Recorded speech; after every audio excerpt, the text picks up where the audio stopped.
내 이름은 이주인 시게오. 사법을 대신해 세상에 만연한 인두겁을 쓴 악마에게 심판을 내리는 자다. 이러한 사명을 지닌 탓일까? 드세요. 따뜻한 차입니다. 아, 감사합니다. 그래서 무슨 일로 절 찾아오셨습니까? 끝없는 한을 품은 사람들이 내 사무소를 찾아오고 난다. 눈앞에 있는 이 아름다운 소녀 또한 마찬가지다. 제 부모님을 죽인 살인자에게 복수하고 싶습니다. 동그랗고 사랑스러운 눈동자 깊은 곳에서 활활 불타는 검은 불길이 소녀의 분노를 대신 말해주고 있었다. 의뢰인의 이름은 이즈미 마코토. 어느 차상가 집안의 딸이었다. 엄마, 아빠 잘 잤어? 잘 잤니? 오늘도 예쁘구나 우리 딸. 얼른 세수하고 학교 갈 준비해. 그러다 지각한다. 의뢰인은 고작 17의 고등학생이었다. 모두에게 존경받는 믿음직한 아버지와 다정하고 아름다운 어머니. 이상한 남자가 접근하거든 아빠한테 일러. 아빠도 참 유난이야 정말. 잘 다녀오렴. 의뢰인은 부모님의 사랑을 듬뿍 받으며 행복한 나날을 보냈었다. 이 행복한 나날이 쭉 이어졌으면 좋겠다고 의뢰인은 생각했다. 엄마 아빠랑 같이 케이크 먹어야지. 그런데 늘 그랬듯 학교에서 돌아온 어느 날 엄마 아빠 나왔어. 의뢰인의 덧없는 소망은 처참하게 부서지고 말았다. 참극은 부친의 비명으로부터 시작되었다. 뭐지? 생전 처음 듣는 부친의 비명. 무슨 일이야? 의뢰인은 다급히 목소리가 들린 방향으로 달려갔다. 그리고 부친의 서재 문을 연 순간 의뢰인은 그곳에서 외팔의 남자가 부친의 칼로 깊숙이 찌르는 광경을 목격했다. 부친은 치명상을 입고도 필사적으로 목소리를 쥐어짜냈다. 마코토 도망쳐! 잘 가시길. 부친은 죽음을 눈앞에 둔 순간에도 사랑하는 딸을 살리고자 한 것이다. 외팔의 남자는 부친의 배에 꽂힌 칼을 쑥 뽑은 후 이런 봐버렸구나. 운도 지질이 없지. 아니 어쩌면 이것도 운명일지도. 의뢰인을 향해 광기 어린 시선을 던졌다. 부친의 충고에 따라 의뢰인은 남자에게서 도망치려고 했지만 안쪽에서 이미 피투성이가 되어 쓰러진 모친을 보고 자기도 모르게 걸음을 멈추었다. 그 광경을 본 외팔의 남자가 악마 같은 미소를 띄었다. 걱정 마. 저 세상으로 가면 엄마 아빠를 다시 만날 수 있으니까. 남자는 아무런 기척도 없이 어느새 의뢰인의 바로 옆에 서 있었다. 잠시 후 남자가 의뢰인의 칼로 베었다. 너의 내적은 어떻게 생겼니? 보여줘.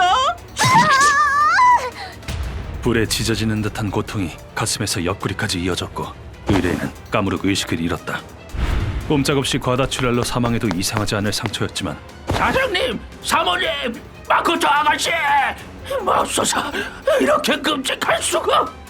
남자가 떠나자마자 부친의 주치의가 의뢰인의 집을 방문했다. 아직 살아계셔. 가족 중에서 유일하게 의뢰인만 숨이 붙어있는 상태였다. 습격자의 일처리는 완벽했지만 아직 희망의 불씨는 남아있었다. 아가씨는 사장님과 같은 혈액형이야. 반드시 살려야 돼. 구급대가 올 때까지 버티는 거야. 의사는 수혈팩을 갖고 있었다. 혈액 질환을 앓고 있는 부친이 자택에서 종종 수혈을 받곤 했던 것이다. 그로부터 사흘 뒤 의뢰인은 기적적으로 목숨을 건졌다. 여기는 아가씨, 다행입니다. 정말 다행입니다. 의뢰인이 눈을 떴을 때 의사는 소녀의 손을 꼭 잡고 눈물을 흘리고 있었다고. 의뢰인을 살린 건 의사의 기집뿐만이 아니었다. 이 펜던트가 상처를 경감시킨 것 같습니다.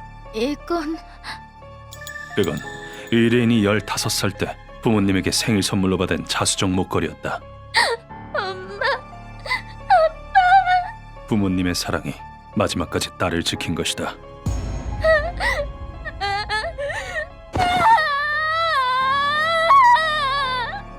부모님이 세상을 떠난 뒤 의뢰인은 그제야 처음으로 목 놓아 울었다. 그 후 무사히 태어난 의뢰인은 친조부모네 집에 가서 살게 되었다. 너희 집이라 생각하고 편하게 지내렴.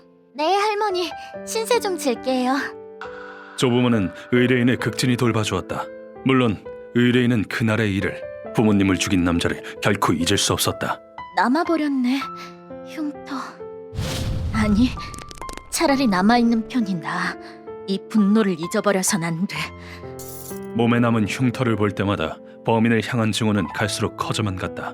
경찰에게선 아무 연락도 오지 않았다. 결국 의뢰인은 부모님의 유산으로 남자의 행적을 쫓기로 했다. 외팔의 검객이라고? 시대극이야 뭐야? 농담 아니에요. 전 진지하다고요.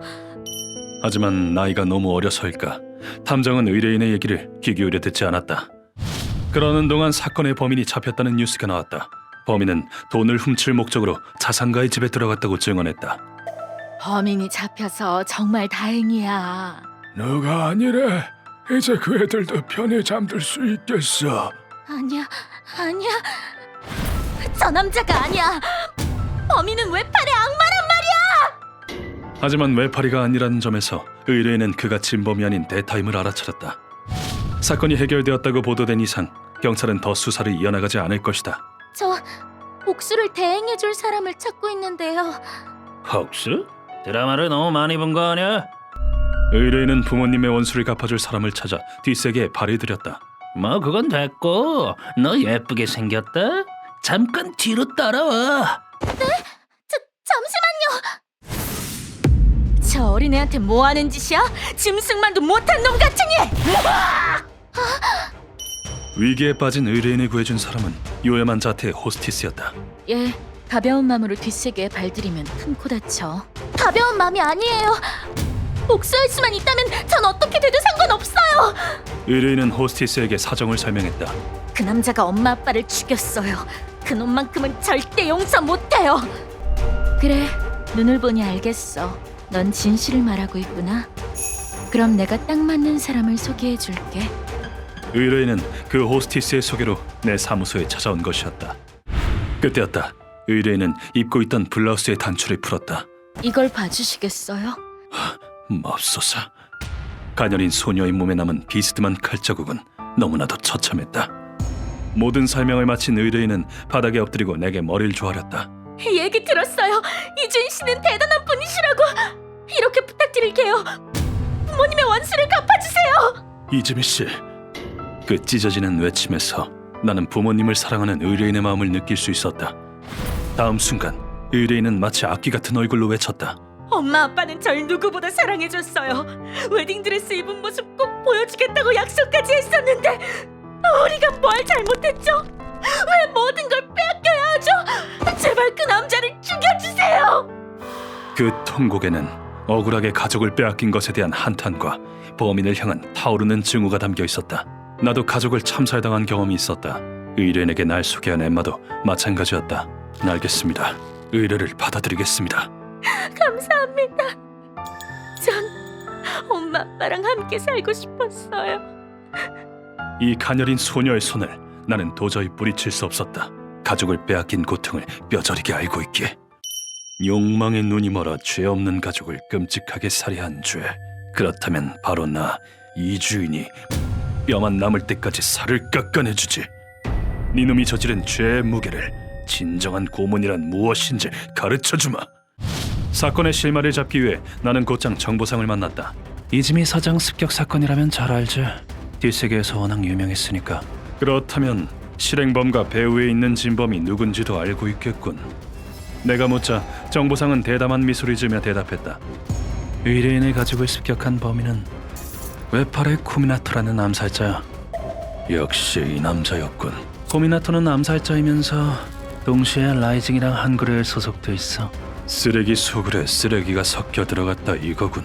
그리고 배후에 있는 인물은 바바 건재공업의 사장 바바였다.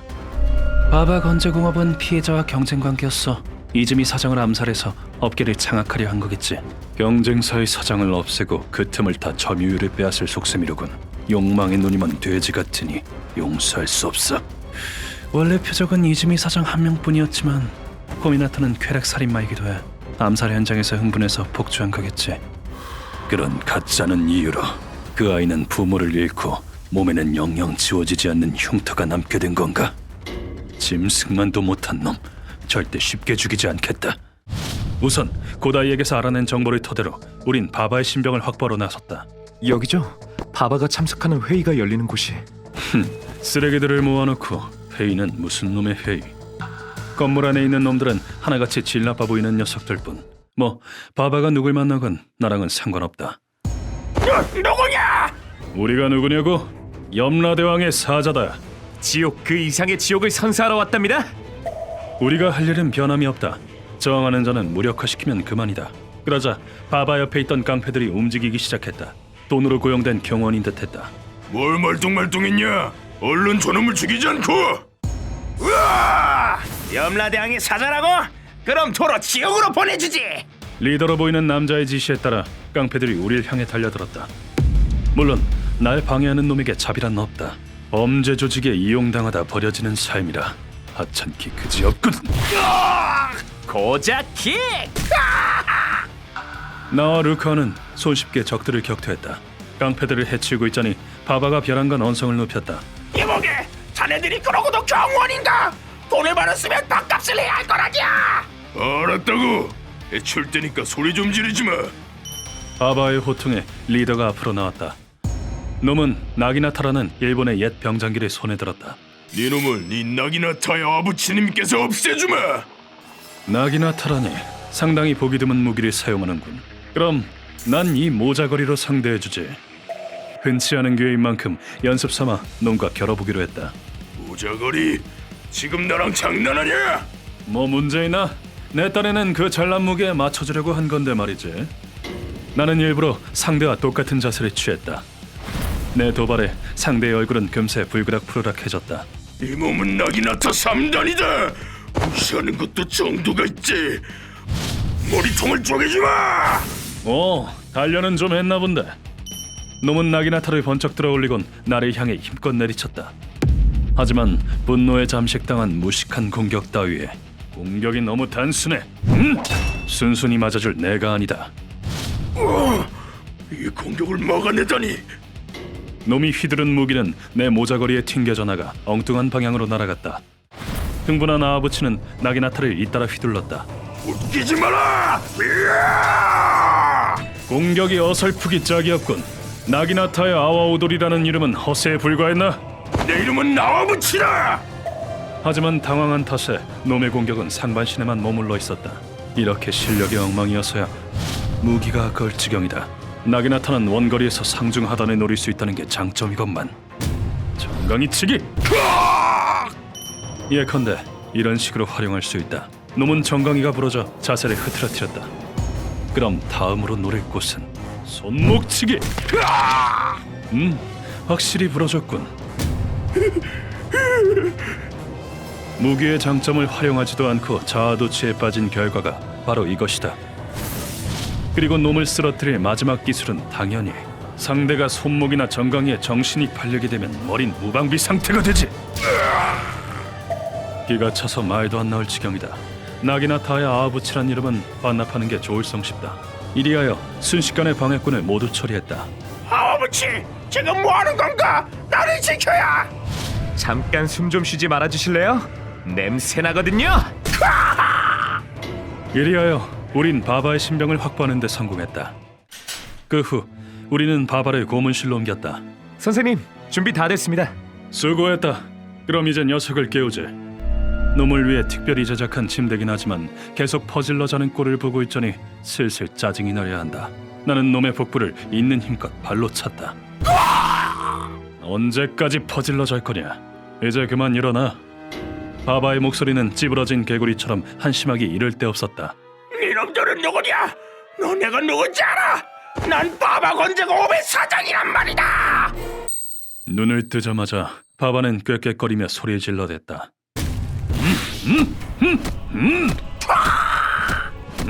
아, 시끄러워라. 일단 본인의 처지를 알 수 있게끔 이를 몽땅 부러뜨려 놓기로 했다. 넌 경쟁사의 사정을 제거할 목적으로 암살자를 보내 소녀의 부모를 살해했다. 소녀라니 이즈미의 딸 말인가? 그 아이는 몸과 마음에 영영 지워지지 않는 상처를 입고 지옥을 떠돌고 있다. 그 아이와 이즈미 부부에게 죄송스럽지도 않나? 죄인에게 반성의 여부를 묻는다. 이것이 나의 신조다. 하지만 이와 같은 인간 쓰레기들은 자신의 죄를 뉘우치지 않기 마련이다. 그년의 가시령은 죽어졌어! 후발주자 주제에 감히 내 회사를 앞질렀단 말이다! 그리고 내가 죽이려 지시한 건 이즈미 한 명뿐이야. 부인과 딸이 나랑 무슨 상관인가? 놈은 아무렇지도 않게 자신의 행동을 정당화했다. 피해를 입은 모녀에 대해서도 전혀 책임을 느끼지 않았다. 자신이 저지른 악행을 인정하지조차 않는다니 이놈은 이제 인간도 아니다. 그렇다면 피해자들의 고통을 네 몸에 똑똑히 새겨주도록 하지. 루카와, 네, 선생님. 저런 놈은 숨 쉴 자격도 없어요. 네 놈의 지옥 같은 고통으로서 갚아야 할 것이다. 나는 루카에게 건네받은 전극을 바바에게 가져다 댔다. 온몸의 근육이 팽팽해지게 해주지. 건강에는 전혀 도움이 안 되겠지만요. 그 순간 파란 빛깔의 전기가 바바와 침대에 흐르고 삐따가운 절규가 방 안에 울려 퍼졌다. 이건 군사정권하에 칠레에서 시행됐던 팔리아라는 고문이다. 방법은 보는 대로와 같다. 죄인의 옷을 벗겨 뼈대만 있는 침대에 묶은 다음 전기 충격을 가한다. 팔리아는 원래 죄인이 입을 열 때까지 전기를 가하지만 나는 다르다. 왜 그래? 엉덩이에 불이라도 났나? 우선 침대를 뜨겁게 달고 죄인의 등을 석쇠에 익히듯이 고문한다. 그러다 어느 정도 전기 충격을 가하고 나면 어때? 열로 녹인 은으로 샤워하는 기분이 죄인을 식히기엔 아주 안상맞춤이지. 침대 위에 설치된 스프링쿨러가 작동하면서 안에 들어있던 은이 녹아내려 밑으로 쏟아지게 된다. 전기 고문에 불고문까지 더해진다면 제 아무리 튼튼한 사내라 한들 버틸 재간이 없을 것이다. 제가 잘못했습니다. 제발 그만 살려주십시오. 아니나 다를까 바바는 얼마 못 가 항복을 외쳤다. 네가 의뢰한 암살자 코미나토의 정보를 말해라. 말하겠습니다. 제발 살려주세요. 라이징이란 한군의 조직에 암살을 의뢰했더니 그 사람을 소개시켜줬습니다. 어떤 검술류파의 청점에 올랐다던데 자세한 정보는 제게도 알려주지 않았습니다. 아, 그래. 어쨌든 내가 생각을 해봤는데 넌 끔찍하게 고통받아 죽는 게 맞는 것 같아. 예? 아니 왜? 왜냐고? 눈에 까신 놈은 죽어도 싸니까. 너도 그래서 이즈미 씨를 죽였잖아? 그 비극을 배후에서 조종한 인간 쓰레기에게 자비 따윈 필요 없다. 계속해서 전기 충격을 준 결과 바바는 겉은 은으로 뒤덮이고 속은 까맣게 타서 숨이 끊어졌다. 스프링쿨러 상태가 별로 안 좋아 보이지? 네, 다음부턴 모터를 튼튼한 걸로 달아야겠어요. 역시 고문을 발전시키는 일은 쉽지 않다. 앞으로 더 노력해야겠다. 이렇게 이번 사건의 배우는 처리했지만 아직 의뢰는 끝나지 않았다. 외팔의 코미나토. 이놈은 숨 쉴 자격도 없어. 절대 놓치지 않겠다. 죄 없는 일가족이 겪었던 아픔과 고통 몇 조배로 쳐서 돌려줄 테다. 휴먼버그 대학교에서는 어둠의 세계를 주제로 여러 가지 이야기를 소개하고 있습니다. 다른 영상도 꼭 한번 보시길.